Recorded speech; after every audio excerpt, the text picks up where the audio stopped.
Hello everyone, in today's video I'll show you how to get approved for options trading on Webull quickly. So let's get started. First, understand that Webull has 4 option levels. For most beginners, level 2 is the best choice.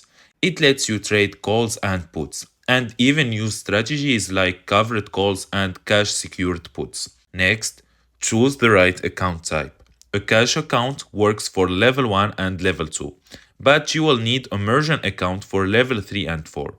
Now, to apply, open the Webull app, log in into your account, and then go to Menu, then Settings, then Account Management, then choose Option Trading Level. Here's the important part. Your answers matters. Webull looks at your income and assets, so don't put 0 or you may get rejected. Next is your investment experience. If you select no experience but apply for the higher levels, you'll likely be denied. Also choose a reasonable risk tolerance. If it's too low, your approval chance drop.